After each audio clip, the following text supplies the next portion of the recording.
Eu quero convidar você nessa noite para que nós possamos abrir a palavra de Deus e hoje nós vamos lê-la no livro de 2 Reis, segundo livro de Reis, capítulo 4, versos 38 a 41. Por favor, em reverência à palavra de Deus, levante-se e vamos ler assim as Escrituras Sagradas. Segundo livro de Reis, capítulo 4, versos 38 a 41, assim está escrito na palavra de Deus. Eliseu voltou a Gilgal, onde havia fome na terra. Certo dia, quando o grupo de profetas estava sentado diante dele, ordenou o seu servo: ponha no fogo uma panela grande e faça um ensopado para o resto do grupo. Um dos profetas foi ao campo a apanhar ervas. Encontrou uma trepadeira do campo e voltou trazendo frutos silvestres em sua capa. Cortou os frutos em pedaços e os colocou na panela sem saber exatamente o que eram. O ensopado foi servido aos homens, mas assim que provaram alguns bocados, gritaram: homem de Deus, há veneno nesse ensopado, e não puderam comê-lo. Eliseu disse: tragam-me um pouco de farinha. Jogou a farinha na panela e disse: agora podem comer. E o ensopado não lhes fez mal. Que Deus nos abençoe em sua palavra. Vamos orar? Pai querido, nós te damos graças ao Senhor pela a oportunidade que nós temos de estar nesta noite aqui reunidos para adorar o teu grande nome. É com muita alegria no nosso coração que nós aqui estamos para cultuar o Senhor e prestar ao Senhor a nossa adoração sincera, espiritual e verdadeira. Pai, nós também lemos a tua palavra e nós rogamos que o Senhor dê-nos entendimento, que o teu Espírito Santo a esclareça para nós, abra os olhos do nosso entendimento para que possamos compreendê-la, assimilá-la e, sobretudo, para que ela possa falar de uma forma especial ao coração de cada um de nós, como sempre tem feito, todas as vezes que nós nos expomos a ela, todas as vezes em que nós abrimos o nosso coração perante a tua palavra. Assim nós rogamos ao Senhor, no nome do teu santo Filho, o Senhor Jesus Cristo, que vive e reina para sempre. E todos digam amém.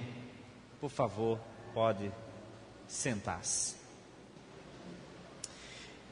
Eu creio que um dos sentimentos mais ruins que uma pessoa pode experimentar na vida é o sentimento de frustração.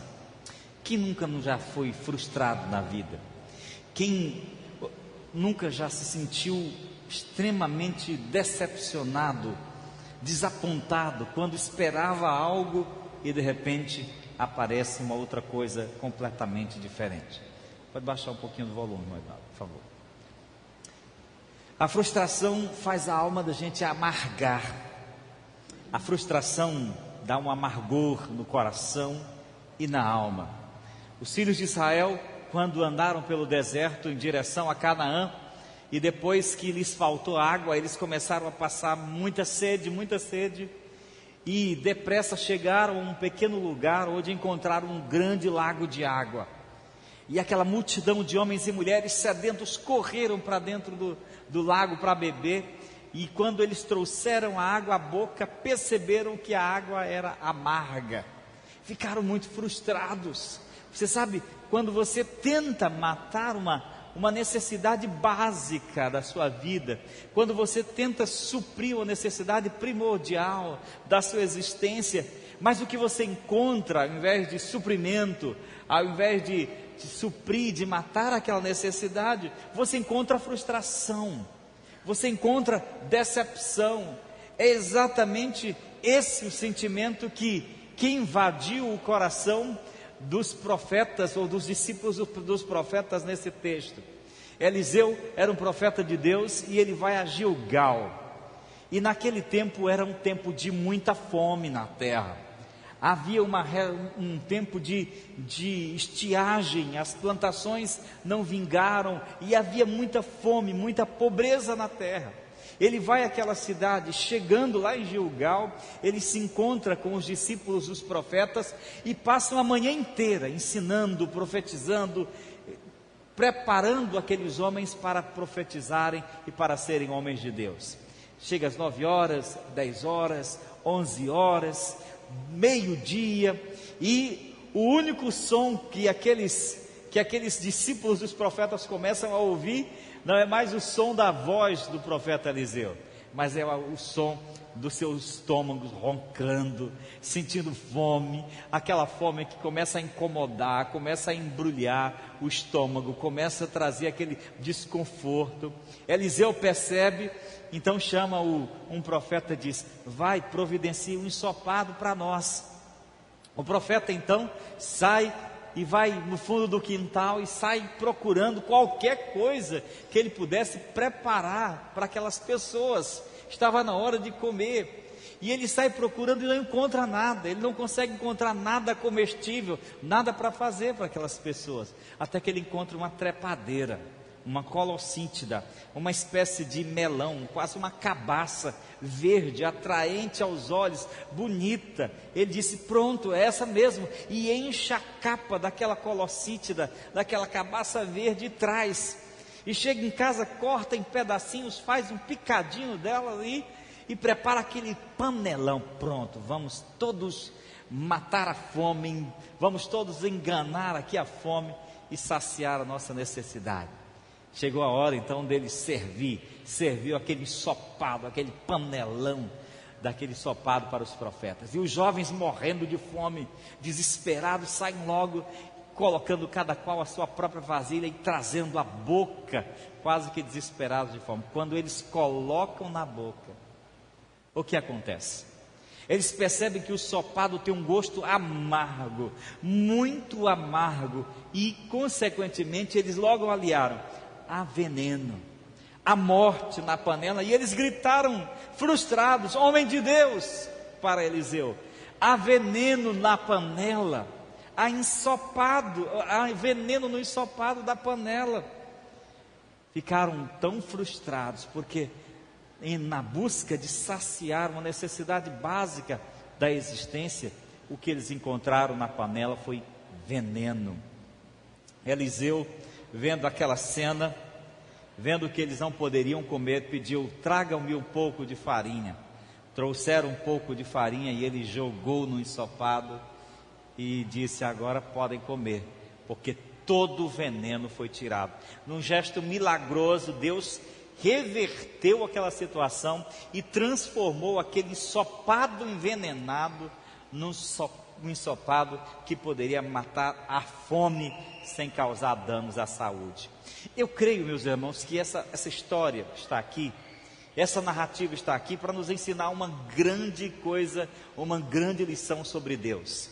Ela nos ensina que Deus é aquele que é poderoso e que geralmente reverte situações de perigo, situações de morte, situações que enfrentamos na nossa existência, quando nós incorremos em situações de perigo que podem nos fazer mal, situações nocivas à nossa existência.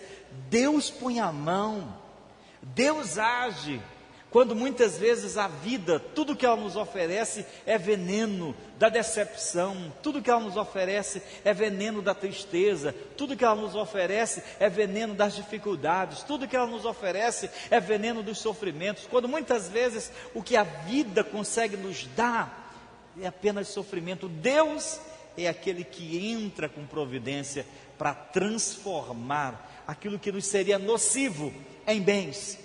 E é essa a grande lição do texto. Mas hoje eu gostaria de olhá-lo sobre outra perspectiva.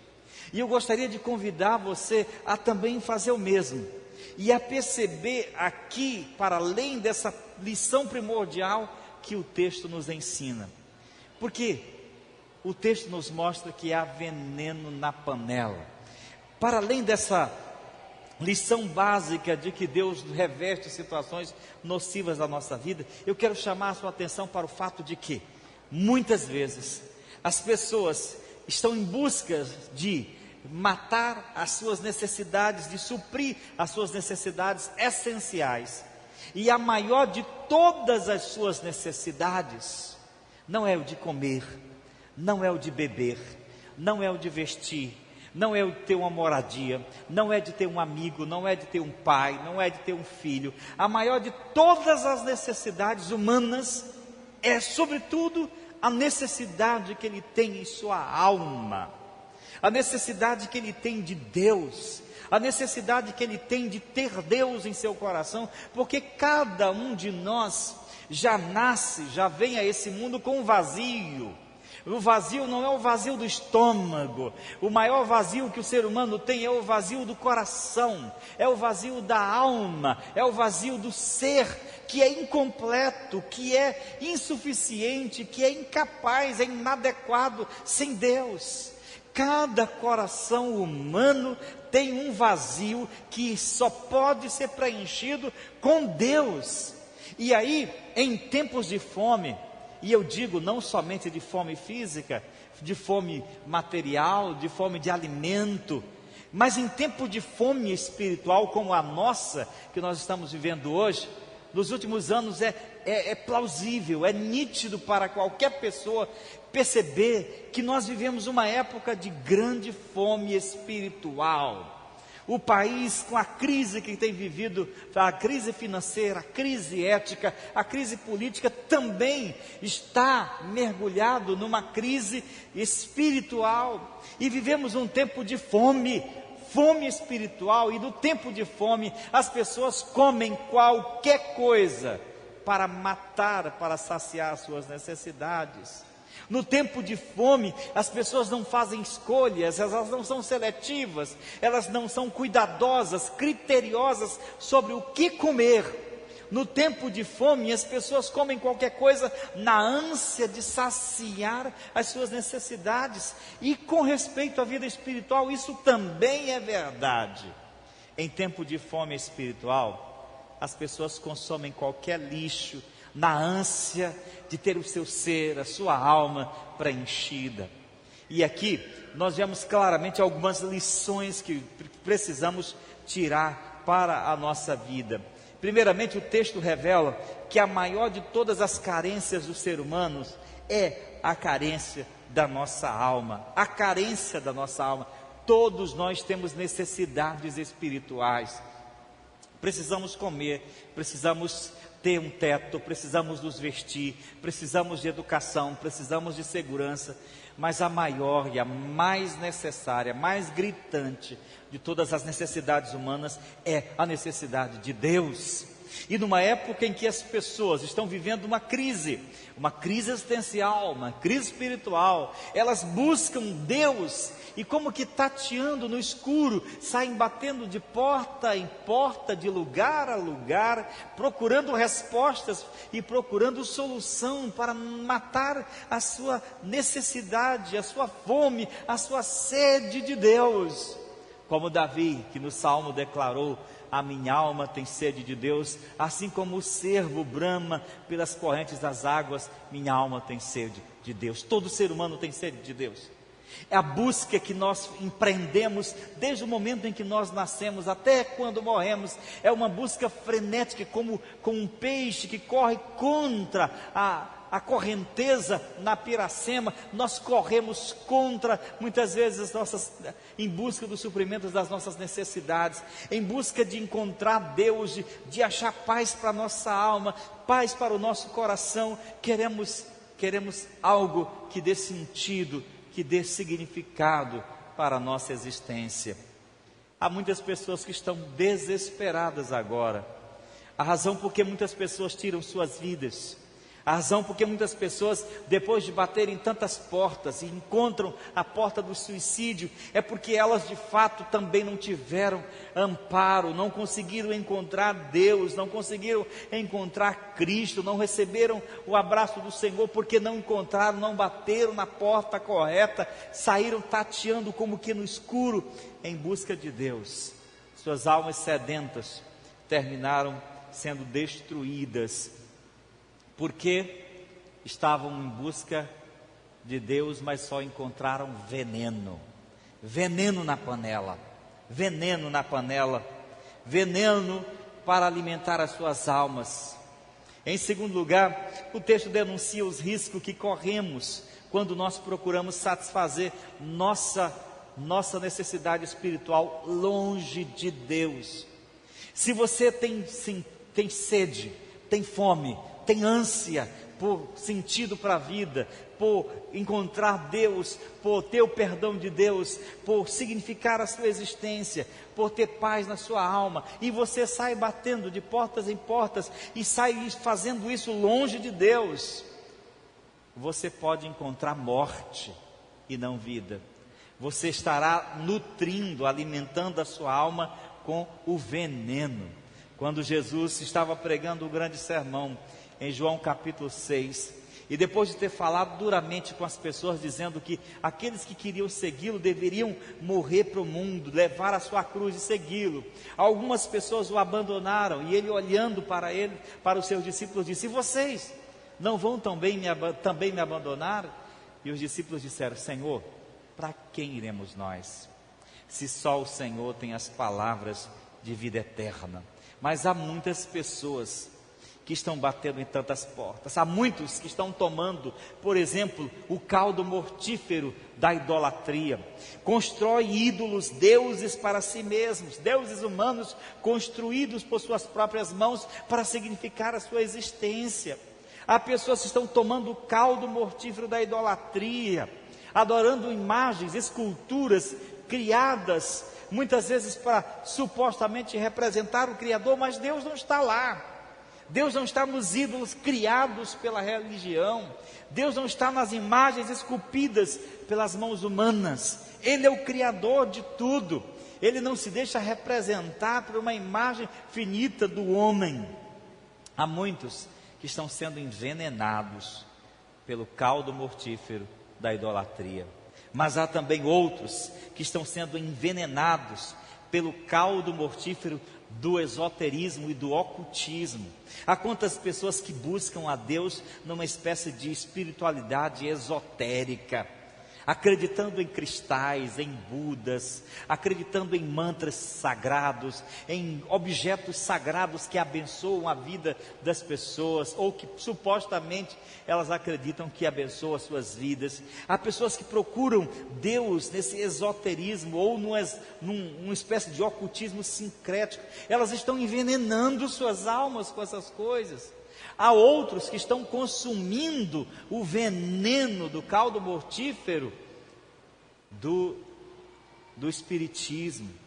O Brasil é um dos países que mais tem cedido, que tem se rendido ao espiritismo, que seja ele no alto espiritismo, baixo espiritismo, umbanda, quimbanda, candomblé, os cultos afros, que de fato tem uma áurea de espiritualidade, mas o que está por trás de tudo aquilo são entidades malignas que enclausuram as pessoas, que cegam as pessoas e que as leva à perdição. Queridos, algumas pessoas estão ainda sendo envenenadas pelo caldo mortífero do legalismo religioso.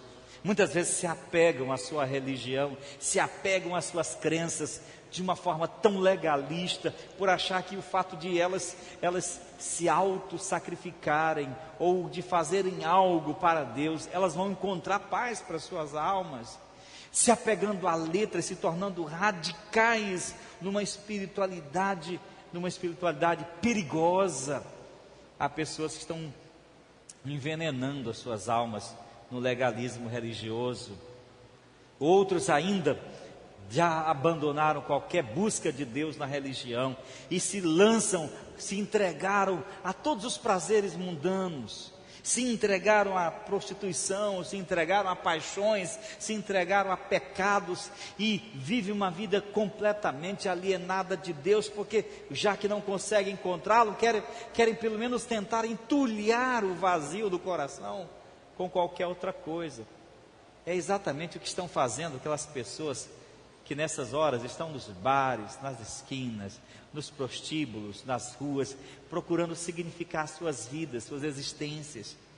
Elas estão tentando entulhar, colocar no vazio de suas almas qualquer coisa, porque não toleram a vida sem sentido, a vida sem Deus, a vida sem Jesus, nos leva a consumir qualquer lixo, a tentar matar a nossa fome, a nossa sede de Deus com qualquer caldo mortífero. Só que a breve e a longo prazo, todos esses subterfúgios e essa busca vai levar as pessoas à morte espiritual, à condenação eterna. Igreja, compete-nos como igreja nos levantarmos e dizer para todos que não estão buscando Jesus: há morte na panela, há veneno no ocultismo, há veneno na idolatria, há veneno no esoterismo, há veneno no legalismo.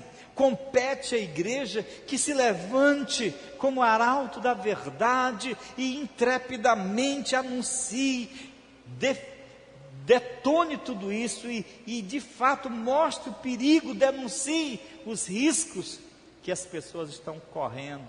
Porque a igreja é como aquele homem que viajava numa autoestrada e ele estava atravessando uma grande ponte, quando ele ao longe avistou um vulto se mexendo no meio da ponte de um lado para o outro, balançando as mãos, e ele começou a reduzir a velocidade do veículo até se aproximar e percebeu que era uma pessoa.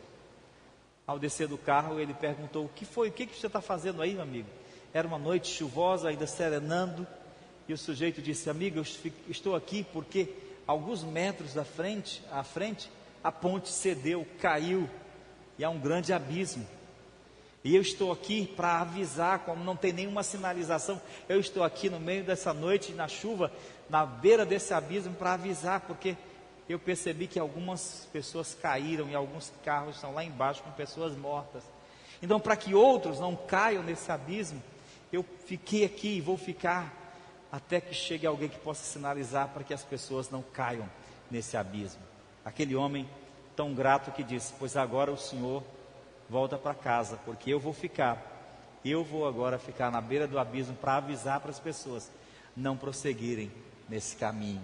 A igreja também tem que ficar na beira do abismo para dizer ao mundo: não comam, não ingiram, não tentem matar a fome espiritual na idolatria, não comam o veneno do legalismo, não absorvam o veneno mortífero do esoterismo, do ocultismo, não ingiram o veneno mortífero do mundanismo, de uma vida desregrada e longe de Deus, porque há morte na panela, há morte nesse caminho, o caminho que para o homem parece bom aos seus olhos, mas o final é morte. Irmãos, a igreja tem que fazer esse papel. Se ela se calar, as vidas vão perecer, e todas elas, o sangue de cada uma delas será requerido de cada um de nós.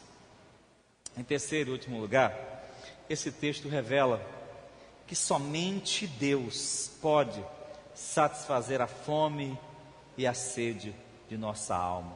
Somente Deus pode intervir e pode matar a nossa necessidade espiritual em Cristo Jesus. Foi por essa razão que Jesus disse assim: eu sou o pão da vida, o que vem a mim jamais terá fome, e o que crê em mim jamais terá sede. Jesus é o alimento completo para a alma humana. Ele mata as necessidades espirituais do ser humano, ele completa a nossa existência, dá sentido à nossa vida. Em João 7,37 ele diz assim: aquele que tem sede, se alguém tem sede, venha a mim e beba. Jesus se coloca como aquele que é o único capaz de matar a nossa fome, a nossa sede de existência, a nossa sede de significado, a nossa fome e sede de Deus. Não é a religião, não é a igreja, não é esoterismo, não é o legalismo, não são as boas obras, nada, nada e nada. Somente Jesus pode matar a nossa fome, a nossa sede, a menos que Deus abra os nossos olhos para entendermos, a menos que Deus abra o nosso coração para crer, a menos que Jesus entre na nossa vida e supra as nossas necessidades, nós estaremos definhando espiritualmente. Aquele que tem sede, vem a mim.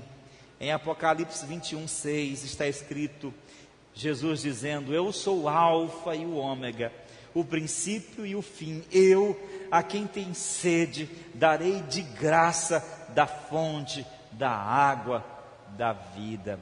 Ah, quantas almas agora estão sedentas, quantos corações estão vazios, oprimidos pela depressão, oprimidos pela ansiedade, oprimidos pelo medo, corações que estão se sentindo frustrados, porque é uma busca frenética e constante para buscar sentido, para buscar razão para suas existências, só tem encontrado veneno na panela, só tem encontrado veneno para suas almas. Hoje, eu quero convidar você para que você possa beber da água da vida, que é Cristo Jesus nosso Senhor, amém? Eu quero convidar você para que você possa comer do pão que mata a sua fome de verdade, do pão que sacia a sua necessidade mais íntima, do pão que mata a sua sede de sentido e de significado. E o pão é Jesus, o pão da vida para todo aquele que está vivendo distante de Deus. Só Jesus Cristo. É por isso que Santo Agostinho costumava dizer assim: fizeste-nos para ti, ó Senhor, e inquieto está o nosso coração enquanto não repousar em ti. Só Deus pode satisfazer a nossa alma e encher de sentido a nossa existência. Enquanto nós não nos encontrarmos com Jesus, enquanto uma pessoa não encontra Cristo, ela não tem paz na sua alma, paz no seu coração, ela viverá numa busca frustrante e frenética, comendo o lixo aqui, o lixo acolá que o mundo oferece, mas nunca satisfará a sua alma. Quando Cristo entra na nossa vida, nós podemos cantar como cantamos naquele cântico: Cristo satisfaz. Sim, Cristo satisfaz completamente. Meu eterno ideal é sempre servir e amar o bom Jesus. Amém?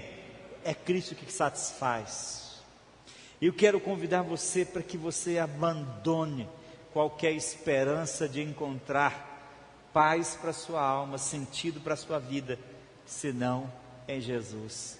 Eu quero convidar você para que você hoje corra para os braços do Salvador e diga: Senhor, eu quero Cristo na minha vida. Deus, eu quero entregar a minha vida a Ti. Eu quero a Tua paz, eu quero o Teu perdão, eu quero a Tua salvação. Senhor, me aceita, Senhor, me perdoa, Senhor, me restitui, me transforma. Jesus está aqui nessa noite, porque Ele disse: eis que estou à porta e bato. Se alguém ouvir a minha voz e abrir a porta, eu entrarei na sua casa, cearei com ele e ele comigo. Alma cansada, alma sofrida, Jesus te chama e te convida: venha a mim todos que estão cansados, sobrecarregados e oprimidos, e eu os aliviarei. Bastou um punhado de farinha para cortar o veneno nocivo. Um punhado de farinha é intervenção divina para cortar o veneno que ia destruir a vida daqueles homens. Deus enviou o seu Filho ao mundo para que você e eu pudéssemos crer nele e termos paz na alma e vida com abundância. Se você que está aqui nessa noite compreendeu o que Deus quer para você. Se você que está aqui nessa noite tem tentado alimentar a sua alma e o seu coração com tantos lixo espiritual, o lixo da religião, o lixo do mundanismo, o lixo das boas obras, da justiça própria, e você nunca teve paz para a sua alma, nunca teve alegria e sentido para a sua vida. Hoje Deus te chamou para esse lugar, para te dizer essas coisas simples e claras, para que você pudesse ter paz, perdão e vida eterna. Eu te convido nesta noite, para que você abra o seu coração e diga assim: pronto, a minha busca acabou, eu quero Jesus na minha vida, eu quero Jesus na minha existência, eu quero a paz dele na minha alma. Ele diz: eu vim para que você tenha vida, e vida com abundância.